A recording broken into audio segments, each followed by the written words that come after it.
Welcome to episode 105 of the Valley Sports Talk podcast. If you're new here, my name is Noah. I am the host, joined by my lovely co-host Brandon. Brandon, how are we doing today? We're all right. How are you?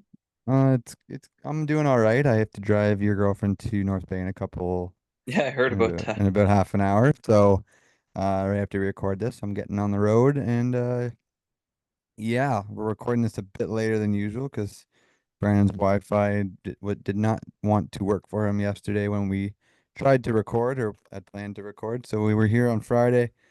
Technically, this video should be live in 24 minutes. But hey, here we are. No, we'll find another clickbaity title Yeah. and we'll get Yeah. it up to you We're guys. not even going to talk about the Leafs, and I'm going to somehow find a way just to put them in because, Leafs fans are crazy. The second they see someone praising their team, they're like, oh my God, another crazy person like me clicks It's on been it. working. It has been. So yeah. But Keep it yeah, there's up. not much going on in the sport news. Brandon just did mention that the Olympic opening ceremonies are happening right now, as we speak. Obviously, being in Paris, the time's a bit different, so I don't know how much sort of actual events I'll watch. I'll probably watch, obviously, see it on the highlights, but I'm not really sure how many ones I will watch live. But I have a couple things that we can talk about. The first two are sort of the two big signings that have happened. Well, one is a re-signing. Daniel Sprong, who was probably the top free agent left after sort of the free agent frenzy on July 1st happened. He signed in Vancouver for like 975K, which I was kind of shocked about considering over the last 2 years, he has like 37 goals, and like 80 something points in just 2 years. And he made like just under 2 mil last year. So I was, unless he like signed for a discount because he thinks Vancouver is going to be competitive. Well, I think they will be competitive, but I was a bit shocked by the number that came in. Yeah, me too. It was a pretty low number. Obviously, when you get that deep into free agency, it's kind of hard to get anything more. That's a good point though. I didn't even think about that. He might have had some offers from other teams that might have been a little bit higher, but Vancouver are going to be the team we kind of project them to be. Like having a third line role probably on that team being the bottom six goal scorer he can be will be a good lift to that team and help them make a deep playoff run possibly. So I think it's a good spot for him. Just the amount kind of confused me. Yeah, and you got to think Jim Rutherford, the president of hockey operations, was the one who drafted him when he was the GM in Pittsburgh. So that might have had something to do with it. But the other big sort of hockey news is Flyers locked up Travis Konechny to an 8-year deal, and they're paying him like he is a superstar or a star, which I think he is not. I'll let you sort of give your sort of first thoughts. Sign him 8 years, 8.75 AAV, almost 9 mil for a guy that hasn't broken 61 points. Yeah, so you being a Flyer Penguins fan, you obviously have deeper thoughts into this one. Just being an outsider view, I don't mind Konechny's game. I think he has potential. Obviously, when he's kind of one of the young faces of this franchise, and to lock a guy up like that, you're going to need to sign him to that kind of average. Obviously, he hasn't proved it yet, but neither has really Quentin Byfield. And I know the average is like 2 mil difference, but we're super excited about the Byfield one. And I feel like this is kind of in the same range. This franchise just needs some positives, and I feel like signing up one of your best players to a it's not like it's a super overpayment because the cap will go up. So as the years go on, this contract will look better. So I feel like for this franchise and for these players and these fans to see one of their key players locked up probably brings some joy to the franchise. So I don't mind it that way. And I feel like once this team starts to get better, as we both kind of feel like they will in the next couple of years, um, he'll have better players to play with. And I think he will definitely elapse 60 points over this contract. Yeah, I just want to quickly point out that Travis Konechny is already 27, where Quentin Yeah, he's Byfield's definitely older. 21. So I don't really know if I really like your comparison there, but Yeah, that's a um, fair point. I kind of just meant how they're like, I don't know, they're kind of key pieces to the franchise in the upcoming years. yeah, no, I'm not saying that Konechny is a bad player, but He had a career this year. We had 68, 61, but then he's like got 52, 34, 61, 49, 47, 28. Like I don't consider him a star player. I consider him a good player, but I don't consider him like like a player that is gonna play on your first line and like know he's gonna be there. Like I don't know. It probably is just me being a Pittsburgh fan, but he's sort of to me like a broke man's Brad Marchand. Now he's getting paid just as much as Brad Marchand, where he's a skilled player that isn't afraid to be a bit of a rat. Um, and I think that one part of the reason that they sort of, I'll say they overpaid. I would have paid him closer to 7 mil. Personally, geez, couldn't get that out. Um, but he was slated to be a UFA next year. So I think that Philly sort of knew that a team would give him this sort of contract on the open market, so they maybe sort of had to overpay for him a little bit more than probably what they would have liked to sign. Obviously, you want to sign a player for as cheap as possible so you can make your team that much better. But I think a team easily probably would have given him close to this amount on the open market if he were to become a free agent after the next year. And like you said, Philly sort of locks in one of their guys that have been there for a while as they sort of start to get out of this rebuild. Um, I don't know how good of a job Danny Briere's been doing, though, in my opinion, other than sort of the Michkov pick, but that sort of fell into his lap and getting him over. But, maybe that's just me being a Flyers hater. No, I feel like not much has been done, but I don't know how much you can do being a kind of rebuilding team. Not many players are going to want to come to Philly. It's not like it's like in other sports the fan base is pretty crazy, but I feel like when you've been this low in the standings for a while, like the fan base isn't super crazy. Obviously when they're good they are nuts, but at this current point they're not, so players might not want to go there, so it might be hard in free agency. They did lose a couple pieces at the trade deadline that were solid back end pieces for them, um so that makes it more difficult too. But honestly, he's just kind of one of those players where I think he has a high range of outcomes. Like he could top out at in the 60 points like he's shown this year, but I feel like if he has players around him, he could also be a point of game player in this league. Like, so I mean, it just kind of depends on how Danny Briere kind of builds this team, but if he can gather some pieces, and if Mitchkov comes in and looks good, and this team starts to show some sort of fight and game, where obviously they're not going to be a playoff team, but if they can show some sort of battle and players want to come, then maybe it just helps, like Kaneki look even better. So like you said, it's kind of up to Briere to see in the direction this team goes, but they definitely do have a high range of outcomes, in my opinion.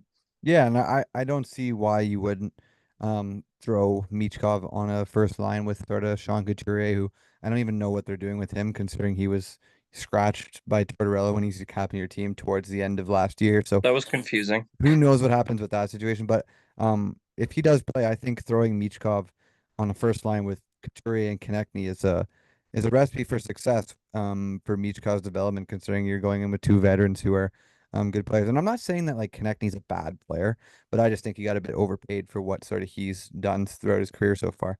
Um, Definitely. Sort of transitioning. It's still NHL, but there was this one guy on Twitter who posted a graphic and it showed every NHL team's travel distance in miles. We're in Oh, I Canada, saw so that. we are in kilometers. I don't know miles that well, but I know that like half a kilometer is half a mile is a kilometer or something like that. It might be the opposite, but Pittsburgh, the lowest amount of distance traveled, and Dallas, the highest. One thing I noticed is that all the metropolitan teams are the highest team is 21 on this list out of 32. So I think it's sort of one of the better parts of being in the metro is that all those sort of teams are located close, New Jersey, New York teams, Pittsburgh, Philly, they're all sort of grouped together. But it makes sense that one and two are Dallas and Florida, being that they are the lowest on in the states continent or what are they called? State-wise there. Thanks. Geez, you can just tell we're from Canada. But how much do you think sort of this or travel time depends for some of these teams? Honestly, I don't really think it matters too much. If you didn't see that list and you had to guess, you could probably pretty accurately guess this list. Obviously, it makes sense that Dallas and Florida teams are up there. Also, Western Canadian teams are up there. Yeah, If you Edmonton's look at fourth. it, it's basically just like the Western Division is basically the top 15, just because, like you said, all the Metro teams are so close together. So it makes sense why the Metro teams are at the bottom. And then for the Atlantic, like you got Montreal, Toronto, Ottawa, they're pretty close. Buffalo's pretty close to that. Detroit's pretty close to that. The only teams that make it the Atlantic a far travel are the Florida teams, but other than that, the Atlantic's pretty close as well. So it makes sense that the East doesn't is at the lower end of miles traveled, where the states you're flying all across the country to play each other in sometimes in division. You got to fly pretty far just to play in divisions. That makes sense. So I feel like this list doesn't change much from year to year. So honestly, I don't really think it matters that much personally. Yeah, you mentioned about the East having less like top 15. There's four East teams. Can you? I Hmm. want to see if you can guess them. They are I'm at guessing they are at both Florida they are at teams. 2, 9, 13, and 15. Yeah, so I'm guessing both Florida teams. Yeah, Florida is second with 51,100 miles. Tampa is at ninth, 44,000 miles, and then you have 13 and 15. Okay, so are we in one in each division now? We're both in the same division. All four of these teams are in the same division. So you got the Really? Atlantic, they're Atlantic teams, if that helps. Okay, well, it's Well, I I doubt if mentioned, remember I mentioned in the intro that all the Metro teams are 21 yeah, and yeah, yeah, down? sorry, 21. 21's the highest. Okay, so I would it be Montreal then? Yeah, Montreal's at 13th. Okay, and then the other team, who do we got? Boston? No, it is Buffalo. Really? Okay, that makes Boston's okay. at 17. They're the next East team. They're just two down. I found what I found crazy is how different or how much greater Montreal is than Ottawa, considering they're only an hour and a half ride like drive.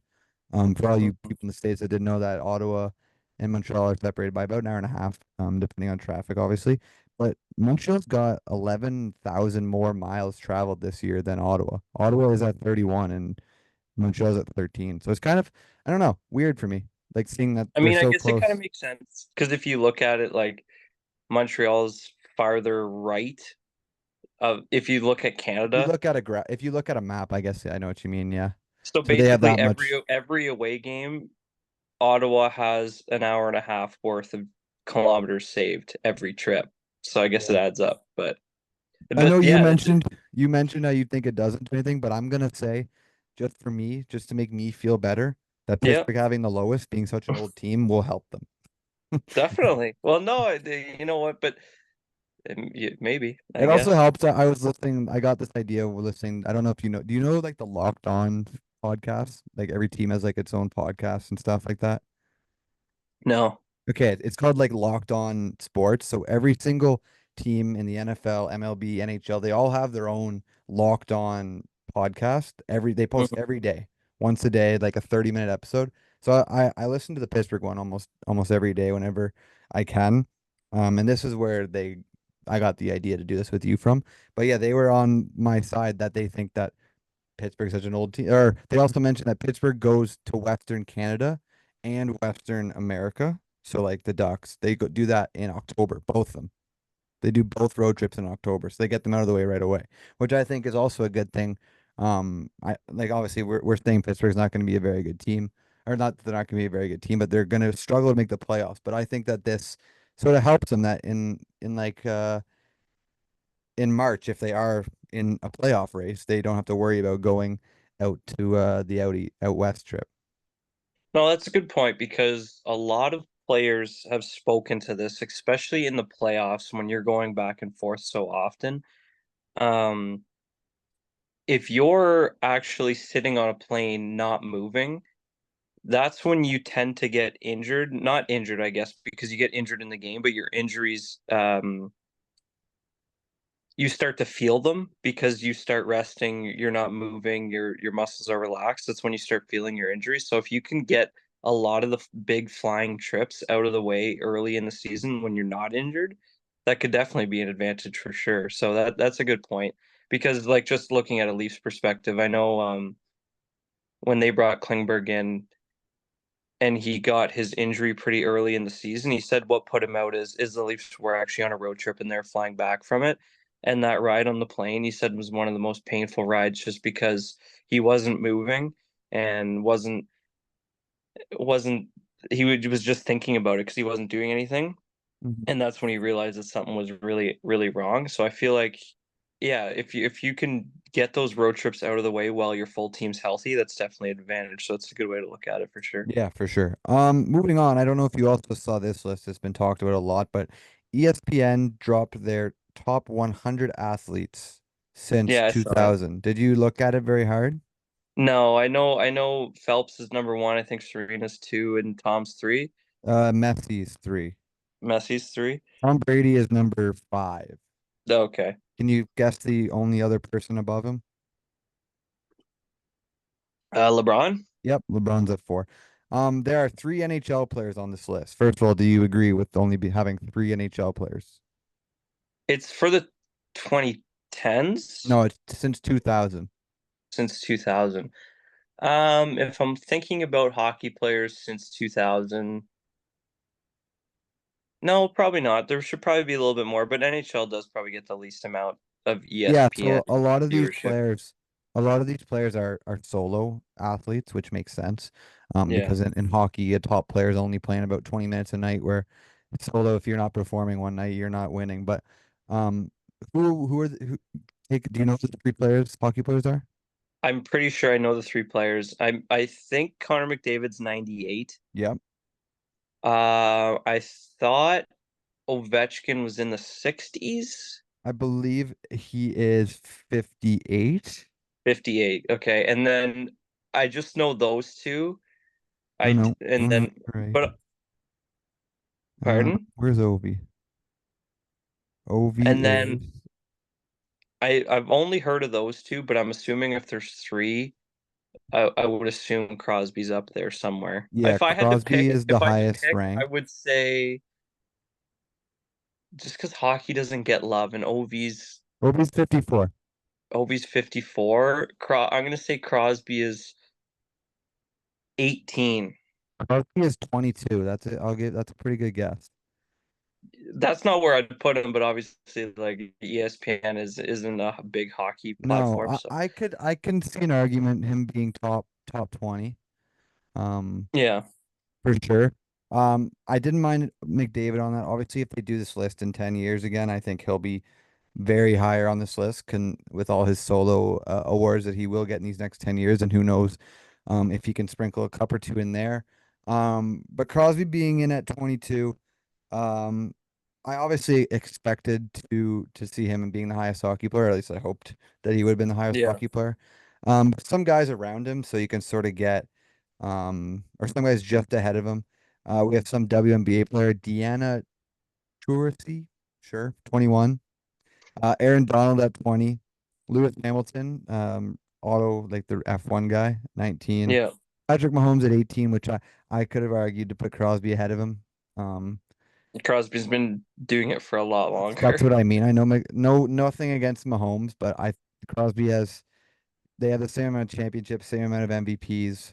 Um, Shaq at 17, Tim Duncan 16, Kayla Ledecky, swimmer.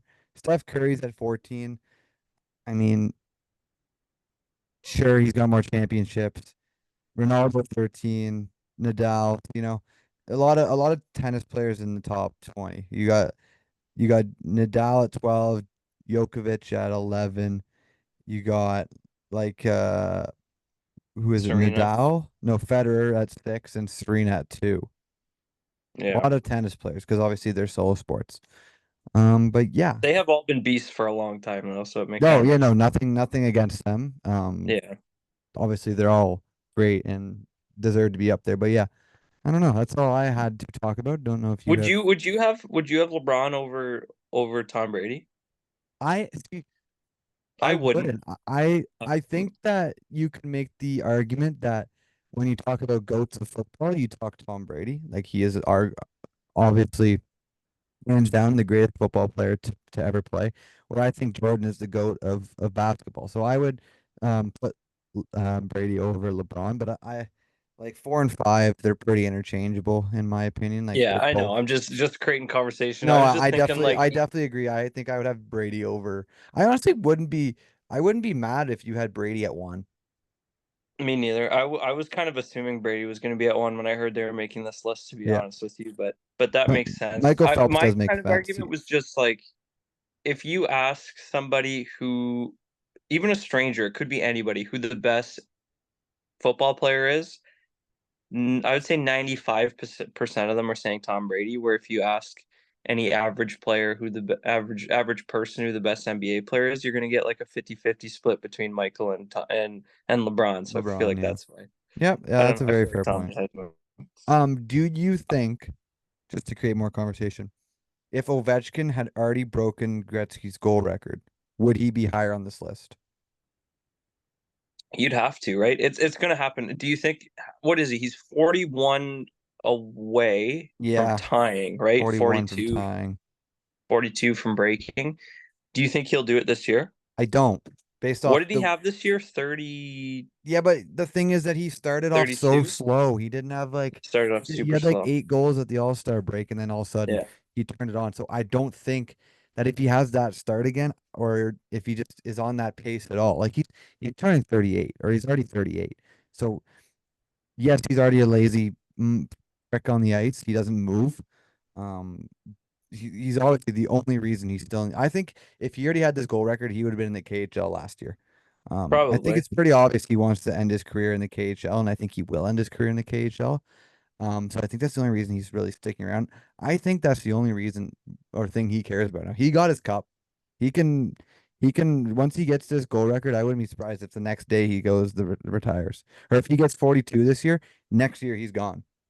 Do you think he's going to do it Not this though? season. I think he's gonna do it. I know you like a while ago when on the podcast we were talking about, I didn't think he was gonna get it, but That's I what I guess was I gonna didn't. bring up. You said no. No, I I know. think I you still remember that. I bragged remember on the that. I didn't. podcast at I that think point. back then I didn't realize how close he actually was. Like I thought he was Yeah. still. I thought he still had a bit of a distance, but 41. He's 38. If he scores 22 goals a year, if he scores 22 goals this year and 22 goals in his age 39 year, he gets it right. Yeah, I will say if Pierre-Luc Dubois can go back to a younger version of himself, Ovechkin definitely has a chance to do it this year. Because he was low 30s with that huge slump last year, and like you said, he's won his cup. You've seen him play hockey. Obviously, he's I don't, if Washington's out of it, you saw it in the playoffs. He it looked like he didn't really care because I don't think he wanted to injure himself. Right? He knew they weren't winning a Stanley Cup, so like the effort in the playoffs wasn't there, which obviously you don't really like to see as a fan, but it's pretty obvious that he's just out there trying to stay healthy, looking for goals. Um, so I feel like it's he's definitely going to get there because he's unless he gets a fluke injury because he's not playing hard.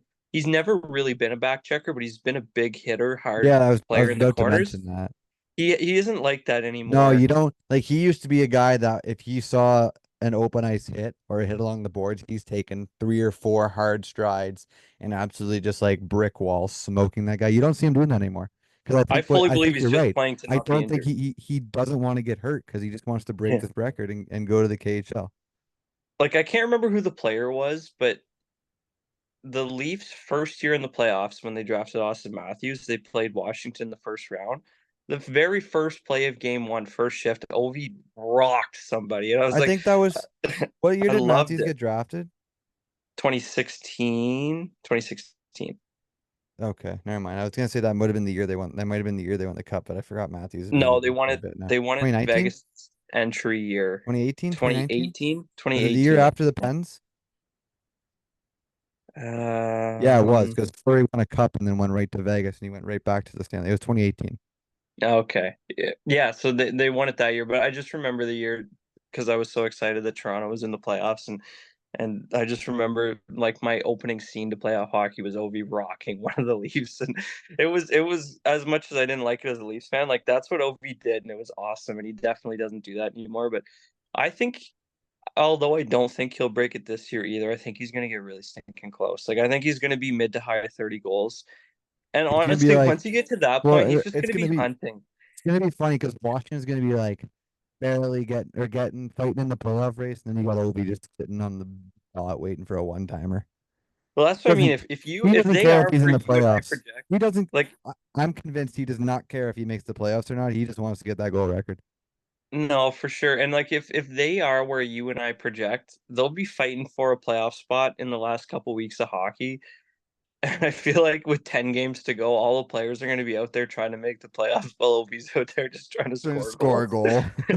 Obi's on like a 2-on-1, and he's like he can pass it to like Pierre-Luc Dubois for like a tap in, just like shoots it right into the goalie.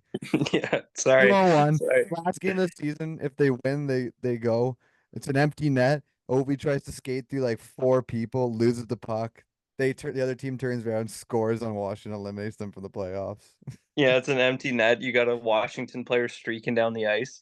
Ovi could pass it to him, but he shoots it from his own end Shoots, and ices causes it, an icing. ices it, causes them to score. I could see that. Uh, but yeah, I don't know. I don't have much left if you want to leave her there. Well, we might as well have a quick Olympic chat. Sure. I think we've done this. I've asked you this off camera about Winter Olympics, but on the spot, give me a competition in the summer Oh, jeez. that obviously you would never even come close to medaling in, but which one would you look the least embarrassing in, do you think? Ooh. See, me, I think I'm just picking the 100-meter because it's so short that even though I'm coming dead last, I won't be that far Yeah, behind. I think these guys would give you like a good 3 seconds. Like in three Yeah, seconds in 100 exactly. meters, probably a lot. That's what I mean. But if I'm doing a decathlon, I'm losing by 30 minutes. You know what I mean? No, yeah, for sure. I'll Um, take 3 seconds.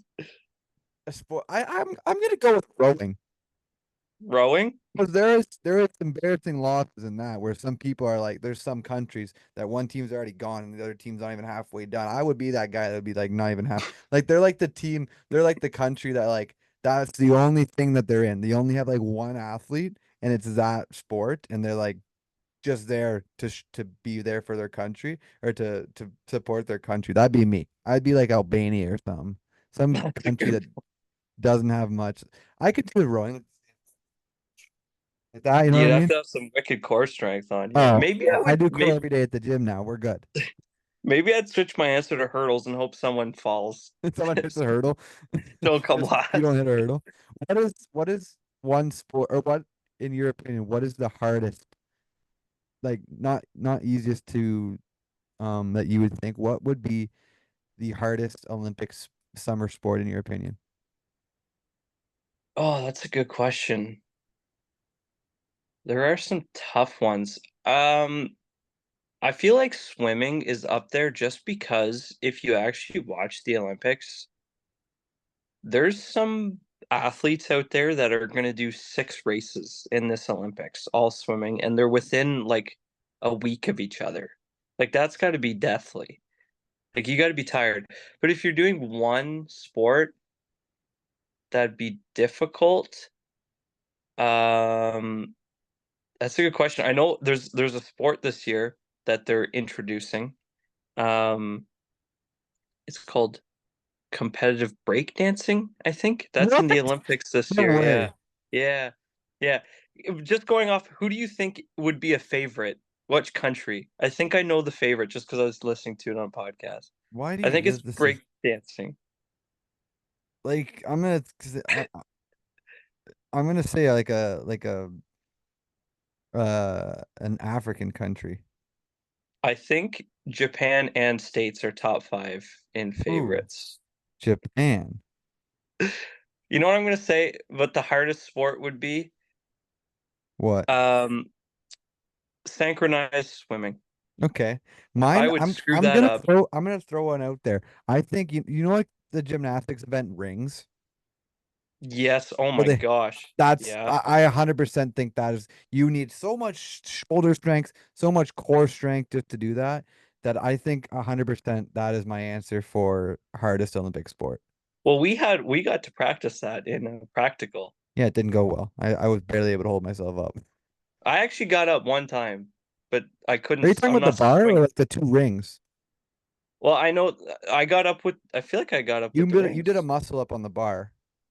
Yeah. Okay. Like it was Well, like the maybe not. horizontal bar that like they spin Yeah. on. Yeah. Yeah. I'm talking like Yeah. you know like the two rings like they dangle from the ceiling. There's literally like two like freestanding Yeah. I weights. don't. I don't know how they don't dislocate their That's what I shoulders. mean. That's what I mean. You have to have so much flexibility, so much Yeah. strength that I think that 100% would be is my answer for hardest sport. That's a good question. Also, I wonder, like, if speaking back to an event you could compete in, like if you played golf, what is the worst country player I've scoring? actually, yeah, Are they good? I think I could shoot like a 120 and be respectable in golf. Like I don't have any evidence to back this up, but what is the worst country shooting?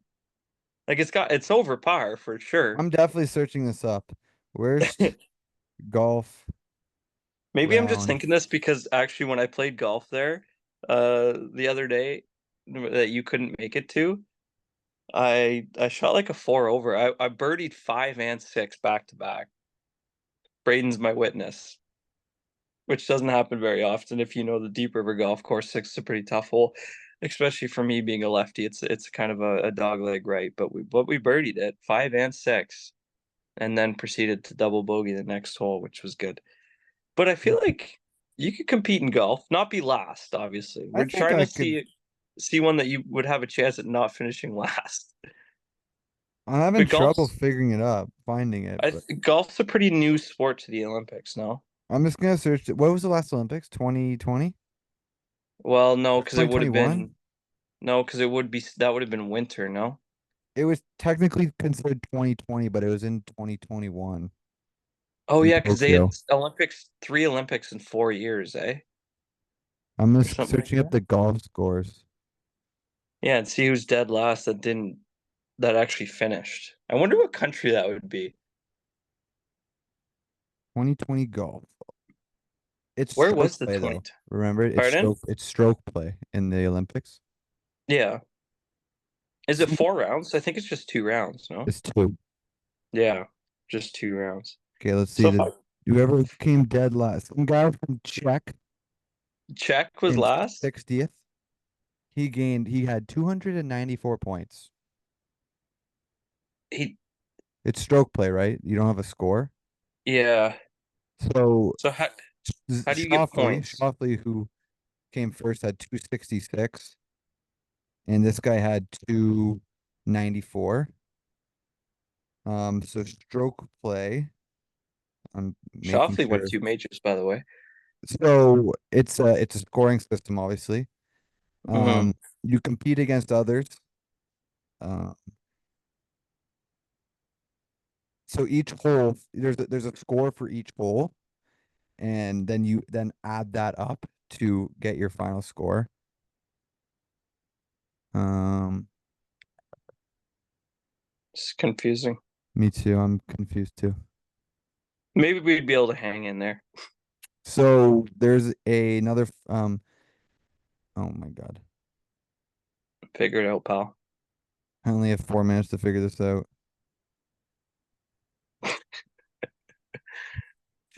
I'm not g- I'm the I searched up the okay, so oh my God. There are two separate individual events, one for men and one for women. They're being held. Each are 72 hole stroke play tournaments.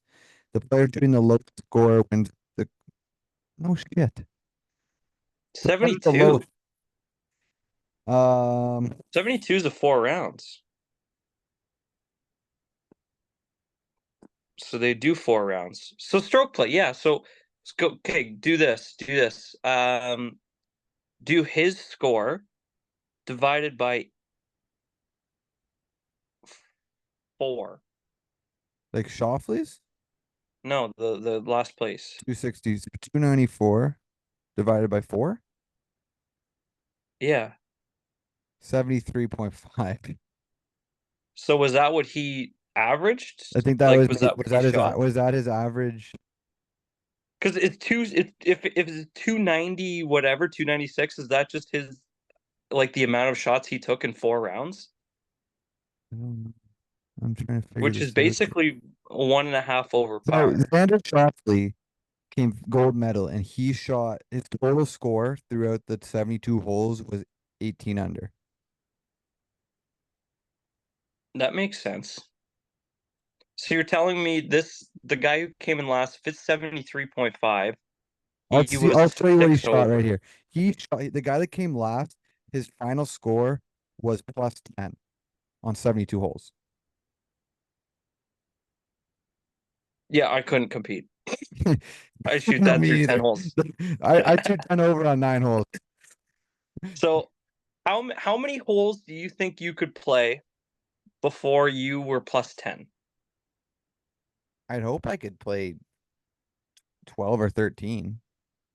They're playing 72. I hope. Okay, never mind. Point proven. We I'm cannot going back compete. to my rowing. I'm going back to my rowing answer. Yeah, I'll stick to the hurdles. Hope someone falls. All right. I think we'll wrap it up there though. If you guys enjoyed, make sure you leave a like, subscribe to never miss our stupid Olympic talks. Hey, it's July. What can you say? We'll see you next week. See ya.